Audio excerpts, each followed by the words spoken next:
Thank you, Madam Chairman. Thank you for the invitation, councilors. This is, I think, the first time I've been here in a few years, but I think I was one of the first presenters at the first council. This gives you an idea that some of us have decayed a bit over time. There was a rumor that I was a noted anti-nuke from California, a press release I think some people rued. As it turns out, it's my 46th year in Portland, Oregon, and I'm also a failure as an anti-nuke. Decisions for Social Responsibility seduced me into this role. They sent a representative to a fundraiser at Portland State. He spent 3 months talking me into this. The fact of the matter is that my role here is not as an anti-nuke, very narrowly an economic audit. As you know, and your own staff has briefed you, the change in natural gas and renewables has very much shifted the landscape. And we are all adjusting. I'd like to pretend that 5 years ago I could have told you that the reserves of natural gas had more than doubled. I couldn't. My crystal ball has been out of the shop for years. What I can tell you today is that those effects are shaking our industry from one end of the continent to the other. Now I'm going to violate all rules of presentations by starting with the bottom line, and I'm just going to do that. I know that I have failed high school debating immediately. I brought you 2 sheets of paper. Neither of them are from McCullough Research. The first is the Ford electric prices through to 2018, published by Argus US Electricity. This was yesterday's edition. These are the open outcry prices in the market. You can pick up the phone. Of course I can't, I turned off my cell as it instructed me to do, but if I had my cell, I could pick up the phone and buy and sell at these prices. At Mid-Columbia, the on-peak price for 2018 is $45.30. The off-peak price is $34.25. The second piece of paper is Energy Northwest's own 10-year plan. And along the bottom, they have their cost of power. This is their direct operating costs plus their incremental capital costs by year. They quote it in cents per kilowatt hour. But for example, their FY 17, for example, is $55.30.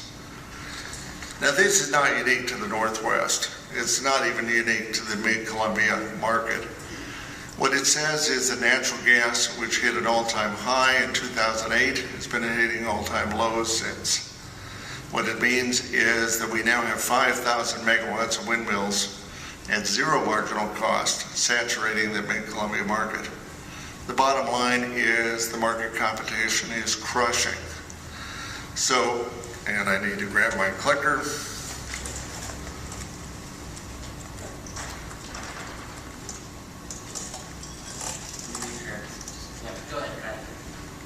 Good. Exelon, the nation's leading nuclear utility, is now complaining that the playing field is too uneven. They may have to close some of their lead nuclear plants in northern Illinois. Now, this is an amazing statement. These are overt predators. They were once described by one of our clients as the best political party in Illinois. Smart, aggressive, competitive to the core. Here is a headline from Cranes, which is the leading business that's analyzing how soon they will unload their nuclear plants. The only bottom line on that is this is a process coming from renewables and gas. Market pressure is incredibly tough. So, to the presentation. When Mr. Johnson approached me, one of the things that made me take this assignment was that simultaneously Dominion Resources, another one of the leading firms in the U.S., closed the Kewanee nuclear station. Not because it's a bad station, it isn't. Not because it was old or in need of repair, it wasn't. It was because the power contracts were up. They could not find a buyer who would cover the operating costs of that nuclear plant. It closed a year ago. On the geography front, Charlie told me if I gave the full 90-minute lecture that I gave last week at VSU, he would cut off my head. So There are a few slides left over here that are for a less sophisticated group, but it's always worthwhile remembering that fellow Roosevelt built our region and left us with an incredible heritage. On the hub front, there are 5 hubs on the West Coast. Probably the single deepest hub in the world is the Mid-Columbia hub. Now, it's a little hard to tell because Mid-Columbia hub does not have a PR firm. It's like Wall Street. It developed by people buying and selling. However, there are hundreds of people active in this market every day. It's quoted all over the world. In fact, it's quoted almost everywhere in the world but the Portland Oregonian, which has always refused to quote the price on the Mid-Columbia hub. This is straight out of Bonneville's over generation studies, and this, of course, are the 5,000 megawatts of windmills. And pretty much in the center of it is Mid-Columbia. Unfortunately, if we were going to build a nuclear plant, we put it in the single most competitive location we could find. It would be a much stronger situation if it was load center. Instead, it is literally surrounded by 0 marginal cost resources.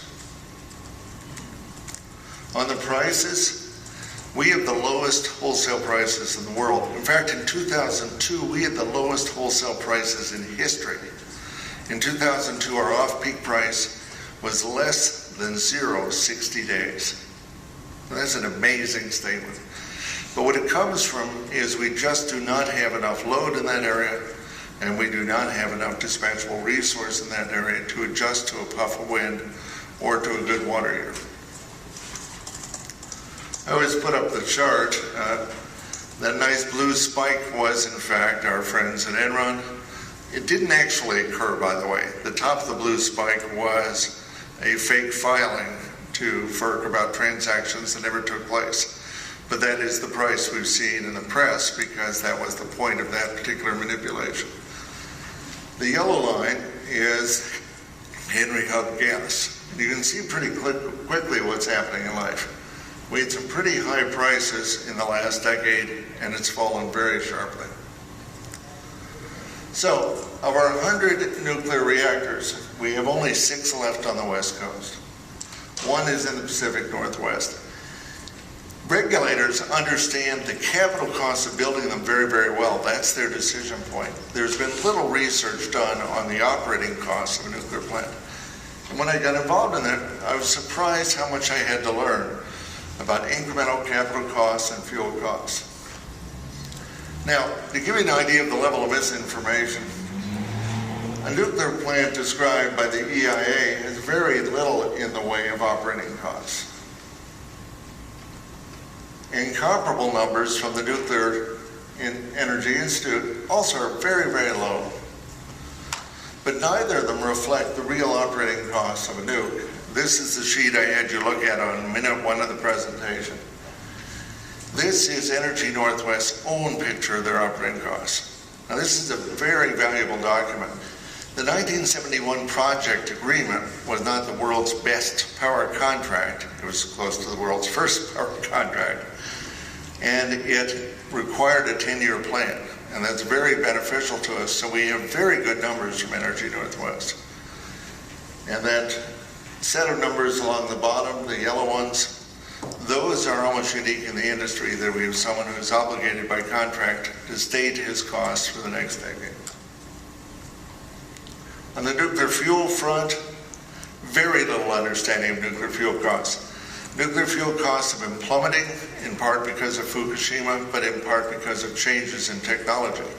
The world's dirtiest and least efficient nuclear fuels facility, the Paducah plant in Kentucky, was closed after the Energy Northwest contract was struck by a tornado and is now owned by a bankrupt firm. Luckily, it is out of the market. Both the market, the customers, and apparently God have ruled it out of the picture.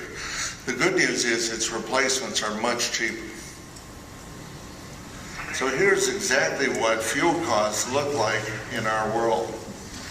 The actual market price of SWUs, which are the cost of enriching uranium to the level we need for power generation, has crashed since the later years of the last decade.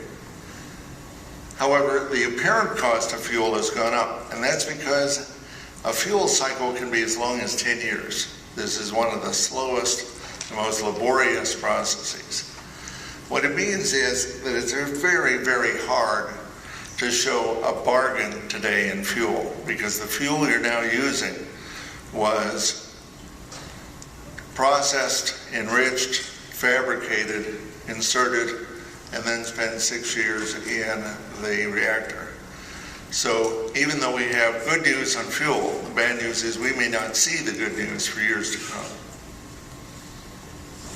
Capital additions. This is very different than the oil, natural gas, coal units we're used to. We are spending approximately $90 million a year on capital additions of nuclear plants. It is very episodic. In fact, Energy Northwest is more stable than the average. Some of those are very, very high. It's possible to do a statistical analysis coming off the FERC data to show that they're going up every year. In fact, that's statistically significant at the 99% level, which is to say I didn't just roll the dice, it really exists. What it means is that each one of these plants, as they get older, and our fleet in the U.S. is getting quite old, costs more and more to maintain every year. So here's a little summary of what the industry looks like. The dotted line is just Henry Hub times 7. It's just a fill-in for market price. It's not exact, it's not scientific, it's just a benchmark. The tan is O&M and fuel, and the blue is capital additions. And you will notice as the age of the plants are proceeding, the capital additions are increasing very sharply. What does it mean to society? A lot of the plants simply can't make these future prices. They just can't match them. And that's true of Quad Cities in Illinois, Diablo Canyon in California, and, unfortunately, the Columbia Generating Station. So here is CGS's costs as a dotted line. You'll notice they've always been ahead of the rest of the industry. The good news is they're sort of catching up to the rest of the industry. The rest of the industry is catching up to them. The bad news is they're very high. So a quick history of the plant: 84 in service. 92 was the last substantive cost review at Bonneville. 99, Bonneville and Energy Northwest adopted the market test under the tutelage and leadership of the Regional Planning Council. 2005, CGS begins buying fuel from a high greenhouse gas source. 2008, operating costs past market prices. 2011, the condenser repair. This was a management failure of the first order. There was a fight between Vic Parrish and the administrator of Bonneville that delayed that repair. Luckily, there were no serious implications. 2022, the probable date of turbine replacement. 2030, the probable closure of the plant. Some people believe that getting a marriage license means you'll be married happily ever after. In my case, it turns out to be true. But in some cases, the license outlasts the marriage. Nuclear plant licenses do not guarantee nuclear plant operations. Market test. The 4 governors appointed a review panel in the late 90s that was, in fact, situated at the Planning Council. The Planning Council staffed it. It was a blue ribbon panel of many of the leaders of the Pacific Northwest energy business. In the course of that, a secondary panel, also very blue ribbon, the cost review panel, adopted a market test. It was approved by both Bonneville and Energy Northwest. It says every 2 years, CGS's operations are made subject to a comparison with market prices. We actually found the mechanics of the market test by going through the council's archives. And so we know exactly what that agreement was. CGS has failed the test since 2009. Here is the market test using current data. and the methodology we have taken from the archives. The blue line is the Argus Mid-Columbia prices. The red line is the WUPS 2 avoidable costs. What's the bottom line of this? Well, if we had the plant offline in 2012, we probably would have saved about $200 to $250 million. Now that's a little unfair. 2012 was a very good year in the market, but it still gives a sense of the scale of the competition this plant is facing. Problems and opportunities. First thing is, Larry Hiddle, I'm looking out over the audience for gray hair. How many people here can remember the brilliant attorney Larry Hiddle? Yeah. Bonneville attorney, IQ of 180, never wrote a sentence longer than 100 words. He wrote the 71 project agreement. It was a brilliant innovation of its time. It's now 40 years out of date. It causes a lot of institutional problems. Bonneville has management without ownership. Ian has ownership without management. This is a very bad combination. Costs, particularly O&M, have been diverging from market levels, from industry levels. The location, as I said, is not great.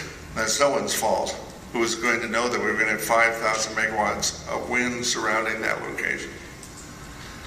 So this particular contract is not the best contract to run a plant from. What are our recommendations?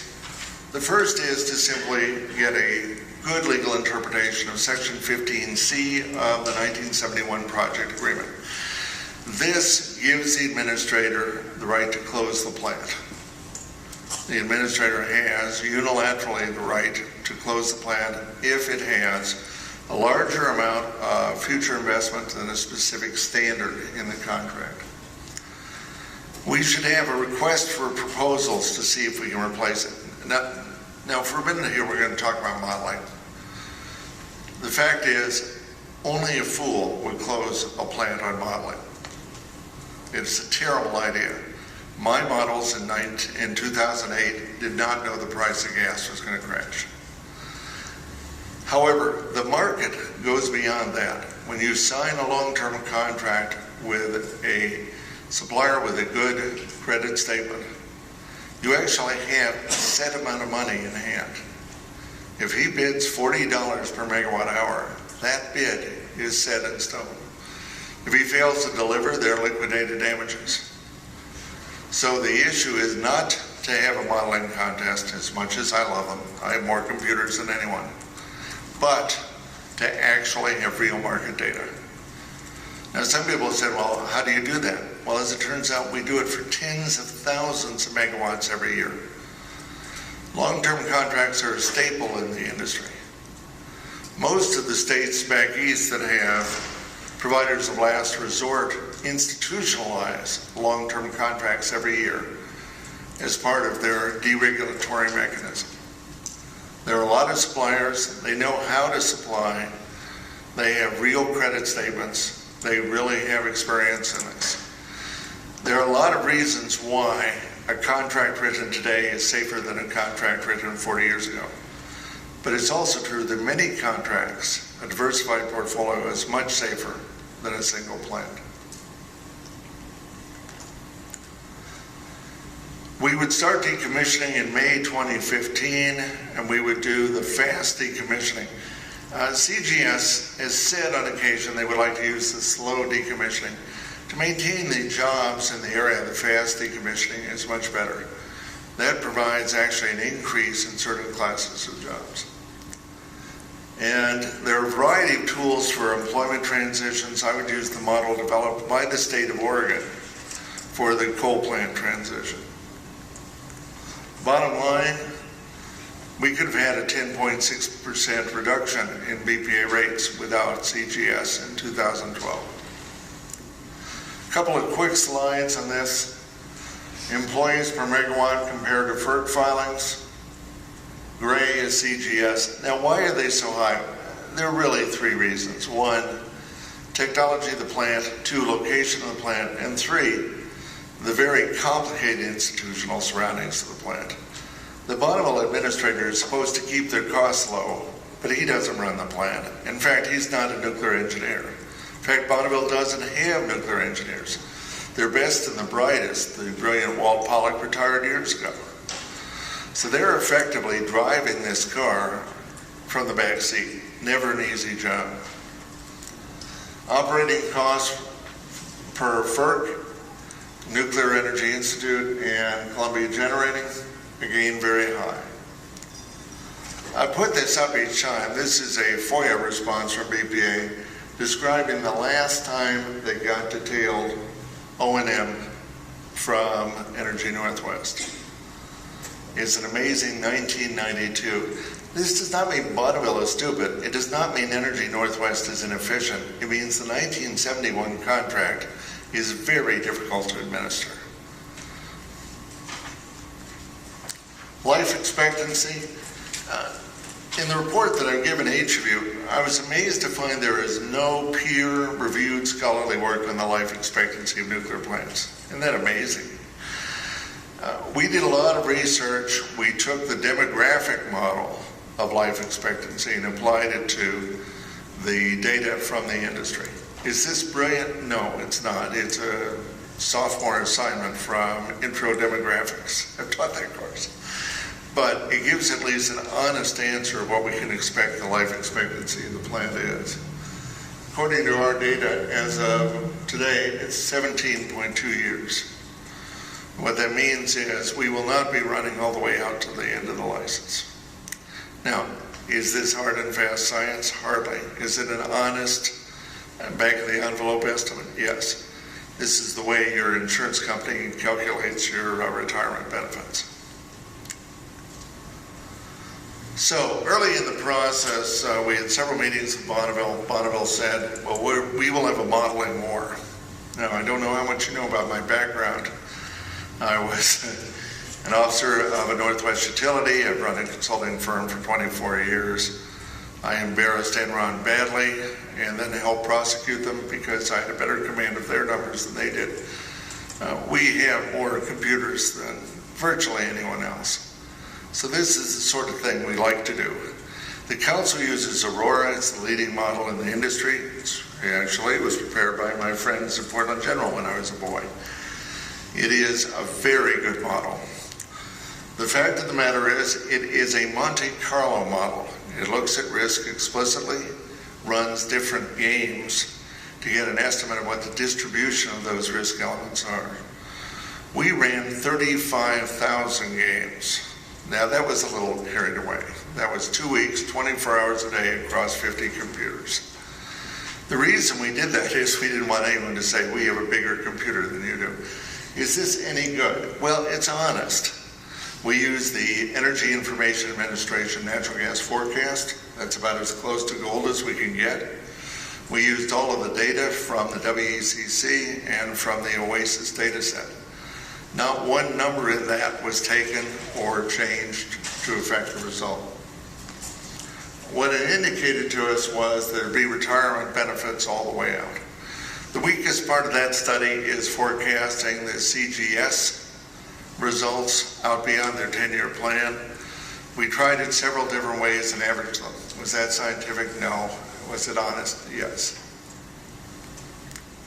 So, other policy considerations, contract risk.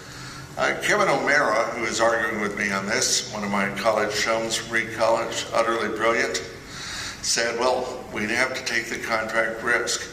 The fact is, we already have a contract. It's called the 1971 Project Agreement. What we'd be replacing it with is something like the EEI standard contract. It's much more modern, it's been tested, it has many better features.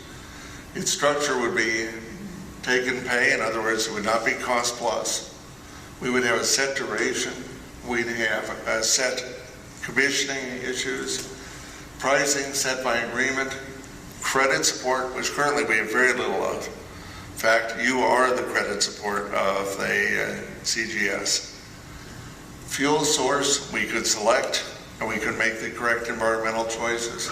Operating risks, force majeure. 71 project agreement doesn't have a force majeure clause. something really scary happened, we could repair to court for a dozen years. Insurance, separate agreement. Environmental issues, separate agreement. On the EEI master contract, we have clause and suggested language to address those. Emissions. Emissions is a bit of an angel on a head of a pin. CGS, starting about halfway through the last decade, for reasons as yet unclear, ended up in a very close relationship with the U.S. Enrichment Corporation. They had inherited a Cold War era plant in Paducah, Kentucky, very old technology.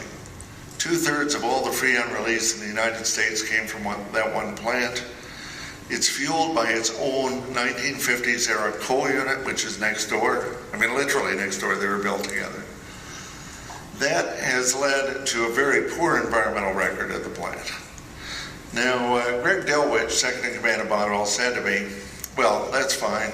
The plant's gone, the fuel's gone, all the emissions are done. And that's true to an extent. I drove to the airport in a very high-quality hybrid, and I did not emit a single carbon molecule, probably all the way. Of course, as we all know, I ran gasoline at a previous moment to fuel that battery. So we've had a lot of issues on the environmental side. Now, the good news is that we're stuck with that fuel now for about a decade. The fact is the damage we did to the environment probably is done. The newer technologies are much, much better. Transaction, by the way, cost CGS $150 million on the day they signed it. That's CGS data. Why did that happen? It happened because we don't have a clear contract that makes it clear who's in charge and who they answer to. They've probably lost more money since then. The price of enrichment has gone down another 5% since the start of the year. On the carbon release, a year of Paducah was an unbelievable amount of carbon. But as I said, the good news is the carbon's released. We can probably stand on where we are for a while. A couple of small issues. Decommissioning cost. The NRC has estimated 8 to 9% per year increase in cost. That shouldn't surprise us. The U.S. is becoming more environmentally conscious. Decommissioning gets harder every year. What it means is, in real terms, we save a lot of money by early decommissioning rather than late decommissioning. Now, that 8 to 9% came from an NRC conversation with Senator Markey. I called Markey's staff, tracked down the source, talked to the source, analyzed their calculations, reproduced them ourselves. I think the 8 to 9 may be a little high, but it's still significantly higher than the rate of inflation. Then we have that incredible white elephant, the Nuclear Waste Policy Act of 1982. In 1982, we decided we'd go ahead with Yucca Mountain, and we would pay for it for $1 per megawatt hour. That might have worked, except we don't have Yucca Mountain, and it's not 1982. A U.S. federal judge basically kicked the whole thing out this fall. We no longer have any nuclear waste policy. We don't have a price, we don't have a location. You can reverse engineer the numbers, and a good guesstimate is the price is probably about $2.60 per megawatt hour now. That's a guess. And that will go up again in the future. In other words, each time we go through a refueling cycle and we pull those rods, the cost that we're paying to store those is going up. We have no way to know how high. It's an increasing level of risk. And we don't have a place to put them. And I can swear to you, Yucca Mountain will be a lot more expensive in 2016 than it was in 1982. So one last comment on emissions, and then I will fold my tent and steal away. We have a lot of discussion about emissions, and a lot of my environmentalist friends are worried about the fact that our current portfolio is wind and natural gas. In fact, I think I heard Charlie have a report on that earlier today. It comes straight out of the model. Because the wind is zero marginal cost, the models choose simple cycle natural gas and they string it along the I-5 corridor. It's mathematics. It's not policy, but it's good mathematics. It's not the best we could do. And as I've had this presentation now a dozen times, Seattle, Tacoma, Clark, many of the organizations, the universities, interest groups, this has come up more than once. The right answer, if we really are worried about global warming, is to call up BC Hydro. BC Hydro is just putting in place a new mega project, Site C.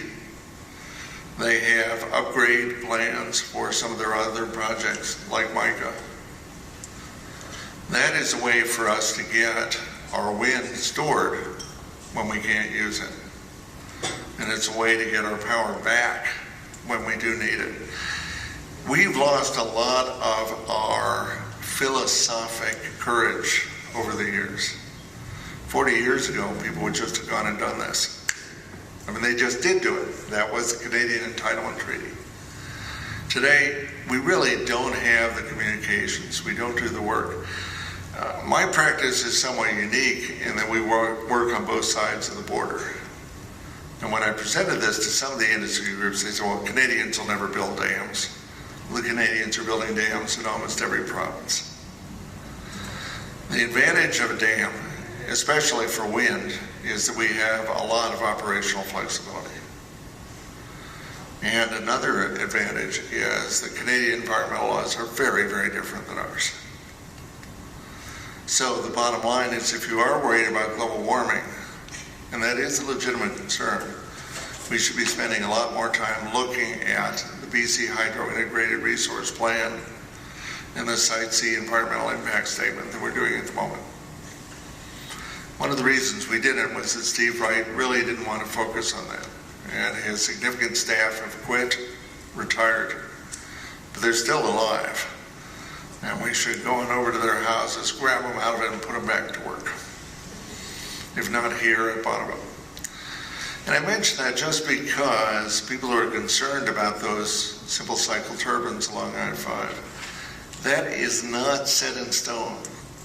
That's mathematics, it's not policy. We could change that policy, we could do better than that. Thank you very much.